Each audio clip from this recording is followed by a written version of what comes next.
अहिल्यानगर जिल्हाधिकारी डॉक्टर पंकज आशिया यांच्याकडून मार्च 2025 पासून MH16 CD 5857 इनोव्हा क्रिस्टा पांढऱ्या रंगाची गाडी या सरकारी वाहनाचा वैयक्तिक व कौटुंबिक कामासाठी उघडपणे गैरवापर केला जात आहे। सदर वाहन जिल्हाधिकारी यांच्या पत्नी व नातेवाईकांच्या खासगी वापरासाठी वारंवार नगर शहरातील कापड बाजार, भाजी मार्केट व इतर ठिकाणी जात असल्याचे आढळून आले आहे। वाहन जिल्ह्याबाहेरही खासगी कारणांसाठी वापरण्यात येते। जिल्हाधिकारी स्वतःच्या मुलांना खेळण्यासाठी वाडिया पार्क, जॉगिंग पार्क, मैदान इत्यादी ठिकाणी दररोज संध्याकाळी 5 वाजता सरकारी गाडीतून पाठवतात। खेळ संपेपर्यंत वाहन मैदानावर पार्क करून ठेवले जाते। लहान मुलांचा सांभाळ करण्यासाठी सरकारी कर्मचारी महिलांना देखील मैदानावर ड्युटीवर पाठवले जाते। याबाबत GPS कॅमेरे व मैदानावरील CCTV फुटेज, फोटो आणि व्हिडिओ स्वरूपात ठोस पुरावे उपलब्ध आहेत।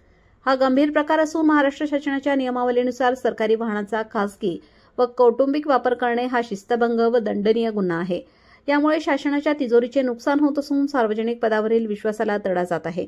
म्हणून आपणास विनंती आहे की या प्रकरणी 20 दिवसाच्या आत चौकशी समिती नेमून सखोल चौकशी करावी।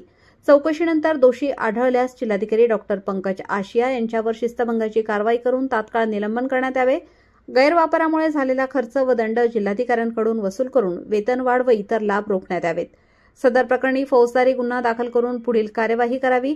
याबाबत सामाजिक कार्यकर्ते भाऊसाहेब शिंदे यांनी राष्ट्रपती, पंतप्रधान, राज्यपाल आणि मुख्यमंत्री यांना पत्राद्वारे कळवले असून सदर प्रकरणी ही दिवसात कारवाई न झाल्यास सामाजिक कार्यकर्ते भाऊसाहेब शिंदे हे 15 सप्टेंबर रोजी मुंबईतील आझाद मैदान आमरण उपोषण करणार आहेत। आक्रोश न्यूजसाठी उपसंपादक विजय पाथरे, अहिल्यानगर।